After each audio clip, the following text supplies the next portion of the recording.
Hey,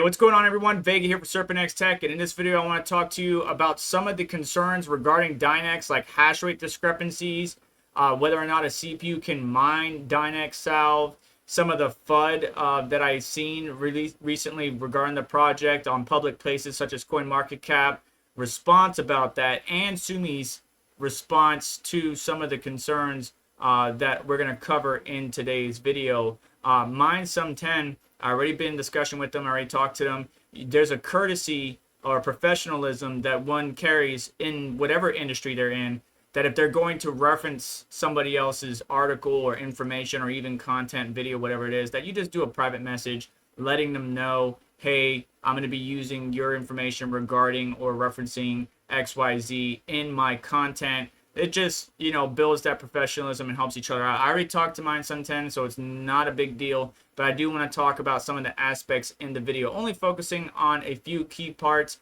But first things first, hash rate discrepancy.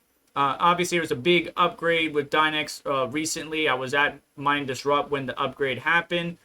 People are obviously unable to mine Dynex during a certain time frame. They since resolved it, but we saw that the hash rates of some of these top wallets either were impacted or reduced, or were not impacted at all, or their hash rate increased drastically, at least by the data provided to us here, where Mine Something already posted an update via Twitter.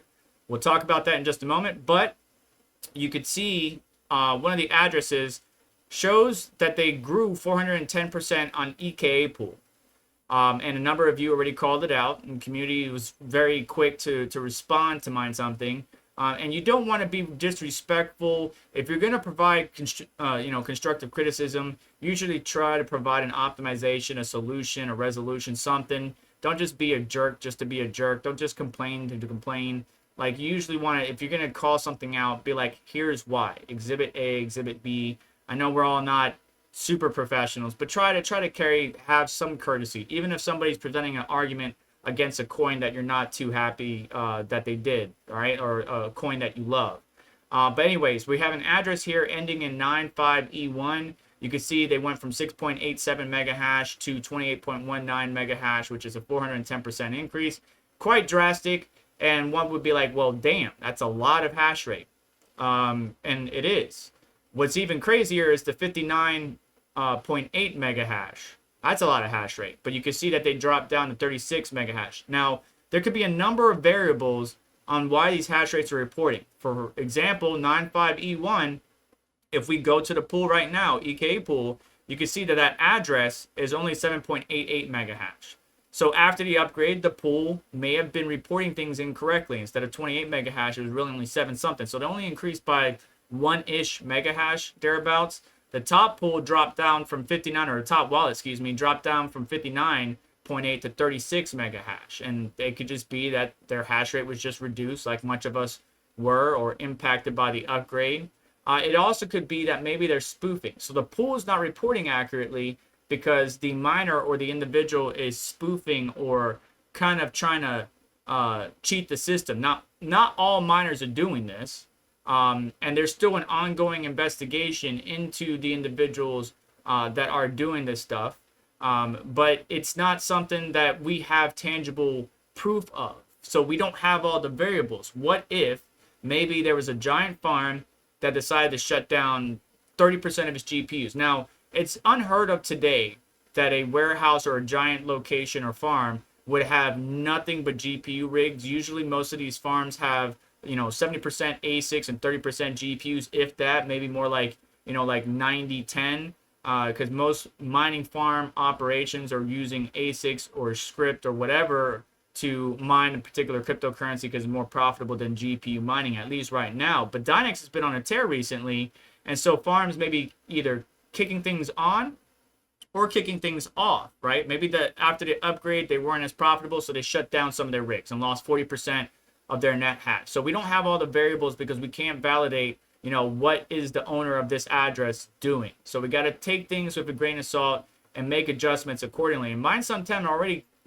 posted a tweet about it. They say here, if wallets ending in ZEHK and 95E1 belong to SRB or 10 mining, zero miner, then they account for roughly 3% of the network, which is what we should expect. They also state, going further below, that they're working on investigating and getting all the data and all the facts. And that's really what we need to do as a community, is wait for all the facts and all the data to come out. I believe the video that Mine Something released was a little bit premature, but the arguments do pose some concerns. Are these individuals cheating? If they're cheating, how are they cheating? And we just need that evidence. We need that information before we could even say anything about it. But he did, kick the hornet's nest, and it did wind up giving us a response. The beautiful thing is some of the other aspects covered in the FUD post that I'm going to show you here shortly, or maybe in one of Mine Something's videos, is slowly but surely being addressed by devs and creators. But he goes on to show other pools and how there was discrepancies between the wallet address or the wallet, before the update and after the update. And then goes on to show a private conversation regarding, for example, the past upgrade of, Dynex 2.2.4 and how after the upgrade, but their hash rates weren't impacted, if any or at all, while everybody else had a diminished hash rate. Sorry for that ad placement, but you know how YouTube does you. So that's what the first part of this messaging is. And I believe this is obviously older because it's talking about 2.2.4, where we're on a newer version, 2.3 point something, I forget the actual number. And then they go on to say, Sumi basically responding back to whether or not FPGAs are on the network. And he says that we can definitely rule out FPGAs and so on. But there is possibility that there might be somebody trying to spoof something. And the only reason I say that is because I tried to. So here, a user, and no disrespect to anybody that I mentioned in this video whatsoever, but this user's name is, I believe, pronounced crap, or CRAP, or 4P. Again, forgive me if I mispronounced anything. But they're talking about the Dynex solve algorithm basically being a crypto note or a crypto night fork. And how users were complaining about the power fluctuations, right? Because at the very beginning of Dynex, the CPU was being very heavily taxed, right, for the workloads and stuff like that. And that's just growing pains of the project. They needed to optimize some things. The miners needed to be optimized, so on and so forth. So that it was a problem. We talked about it multiple times on the channel. I got a number of videos talking about how dual core isn't enough and blah, blah, blah, blah. That may have all changed by now, but all of my systems are now quad cores or higher, so I can't really test that theory out. But still, the point is the algorithm. That's what I want you to focus on. The algorithm is close to, it's a crypto node or crypto night variant. How that variance put together, I don't have the exact details, but it is. So what I did is I wanted to test out, does it actually work? And I tested a number of different miners, and I was successful in getting it to connect to the pool. The problem is the pool would catch up to me, reject me, or shut me down, or not get counted at all. So I was just wasting electricity. And the reason I bring up that point is because the FUD that we see on CoinMarketCap, which we'll get to the whole message here, mentions a Xeon 1650 V3 that can do 8 kilohash, whereas a 3060 can only do 80 hash. Which obviously we know that's incorrect. The 3060 can do more than 80 hash. But the Xeon 1650 V3 doing 8 kilohash is quite amazing.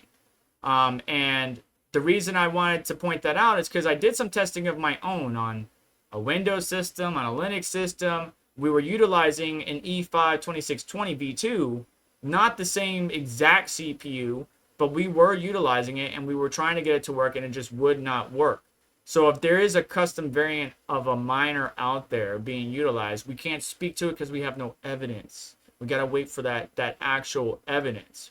Additionally, moving beyond CPU mining. So CPU mining shouldn't be possible, or at least that we can tell, isn't really efficient, right? And Sumi said that in a previous post, compared to GPU mining. So we don't see why people would do it unless they're able to obfuscate or supersede or kind of expand their hash rate in such a way that it is profitable for them if the pool doesn't catch it, because there's really checks and balances along the way, at the miner level, at the pool level, at the malab level. So if something isn't right, they would get either not credit or get blocked or get kicked off or get suspended for X amount of time and then get back on once things start to present correctly. But another argument was the config file never changed, and I don't think that was won by Mind Something. I think that was an argument by somebody else on CoinMarketCap, which is this person right here, where they talk again about how Dynex is a CryptoNote variant or Kryptonite variant, how it could do 100 to 500 times over another algorithm, and how the config file doesn't change. And that's incorrect now because we know that pool.deepminerz shows us the jobs. And the beautiful thing is we can actually see the jobs not only on the web page, but at the worker level. If I go here, you can see job 3042 on my putty while it was connected to my Hive OS miner. And then on a second rig, we can see even the config file in the bottom right here, or the .bin, right? So that would normally be the usual, what we saw in the past, Dynex compute w340.config. That's what that would be. But now it's a bin file, and it was a job presented or provided by Yeti to test out things. And that's really the great part about this, is that we have a colleague in the space, one that I trust, working directly with the Dynex team to try to bring this data, break something, fix it, bring a solution, present it back. The devs fix it, because usually when you find the Microsoft or any software company, if you find an exploit, there's a bounty out there. You present them the exploit, what you did, how you did it, a bunch of data. They go through it, probably go through the logs. They're going to ask you for logs, and then they figure out what they can do to resolve that exploit. You usually want to present that and give that company time to resolve it before you go providing it to the public or talking about it to the public. But long story short, we can verify jobs. The hash rate discrepancies can be explained by a number of different variables that we can't exactly explain unless we own the farm or the wallet address that was presented. And then this FUD right here by itself, right, was actually this person who clearly states that they're FUDding on CoinMarketCap just to buy more of Dynex coin. Already played the 86 cents to 93 cent level, and now playing the 75 to 86 cents level. People believe more of my words than the project itself. Many other people are FUDding, doing the same to grab more of ABC token. Of course the project is great. It has a white paper and more, but FUDding is part of the game. Without FUDding, the price will only go up, and what is the fun in that? And I agree. It is 100% part of the game. If this person wants to FUD in a public place and get people concerned and make people sell their bags so that way they can pick up on a cheaper price, that's part of the game. That's why you remove your emotion when you're trying to initiate trades, especially big money trades. But it is part of the game, and you just got to be mindful of what you're watching, what you're reading, what you're looking at. Don't trust but verify. So this was just FUD to try to get the market price down. The person admitted it to it. As far as the data, the hash rates, discrepancies, the concerns regarding the config file, all of that can be validated now. I would like to see this right here, these jobs implemented on other pools as well, so we can see the jobs that we're working on for proof of use of work. But the Dynex team still has a lot of optimizing to do and a lot of updates to do, continue to follow their roadmap and continue to grow. There is some legitimate concerns that something didn't present in their video, and that is some of the aspects that Matt talked about, or blind run, son of a tech.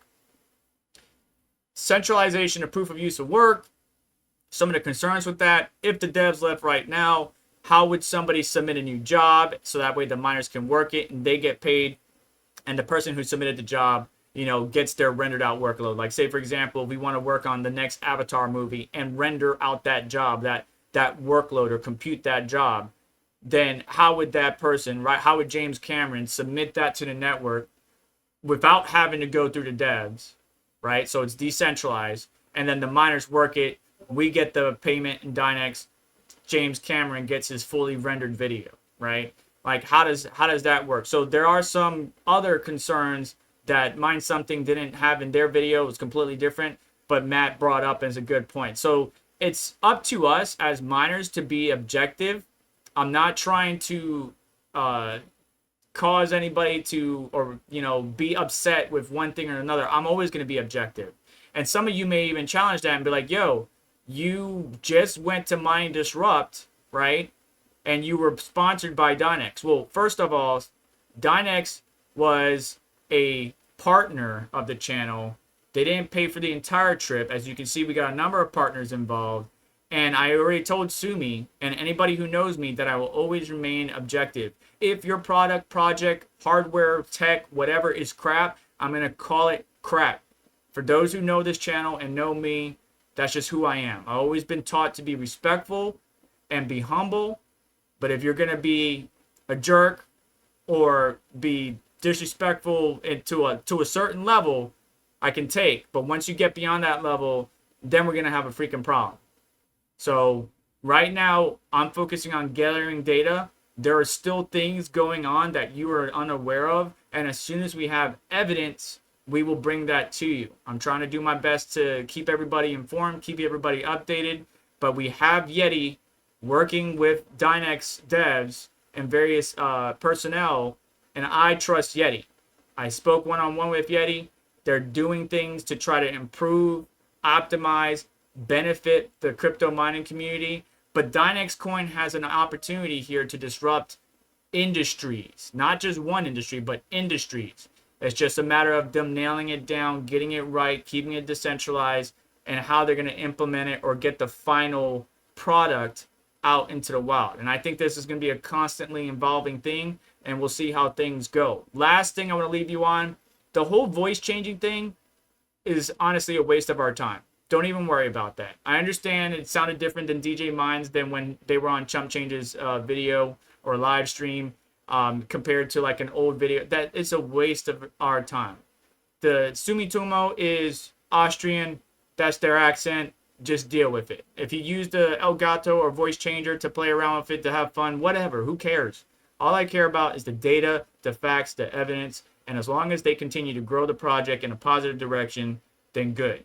But it's okay for us to challenge them. Just be respectful about how you challenge them, how you present things, and how you offer your arguments to somebody can be the make and break situation. If you're just going to come out and be a jerk right off the rip with your argument, then you're probably not going to get the response you really do want to get the answers you want or the resolutions you want. Now, as far as Sumi responding, let me go ahead and pull up those questions. I'm sorry.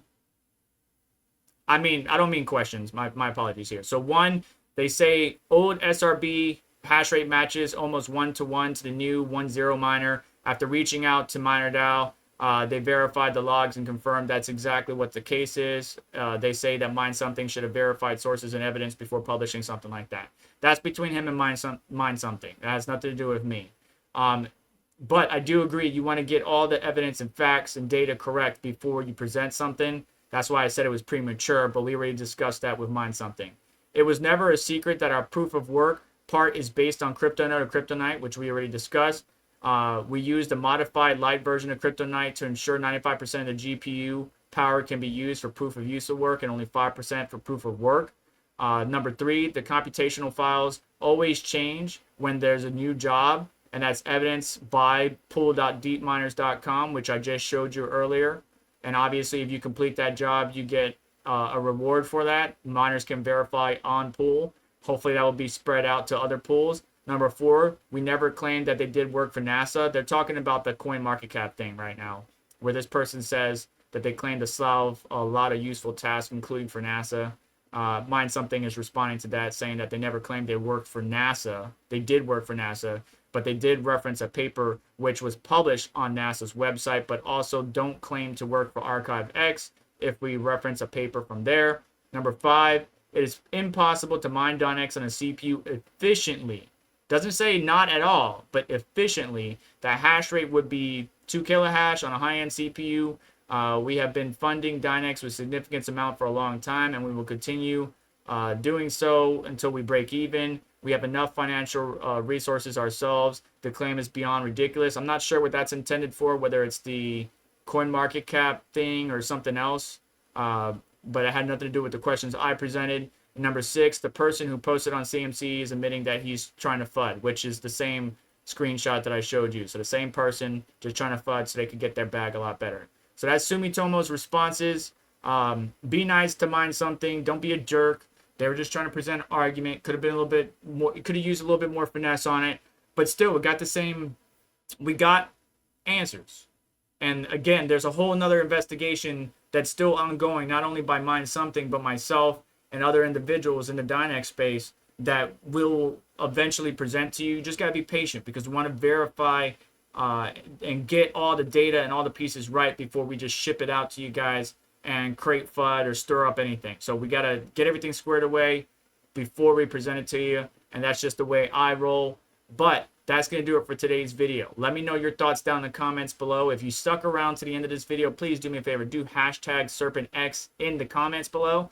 And on the way out, hit the like button. Make sure to get subscribed. Hit the notification bell to stay up to date. As well as check out some of the links in the description. That will support the channel and what we do here. You just have yourself a wonderful day. Take care.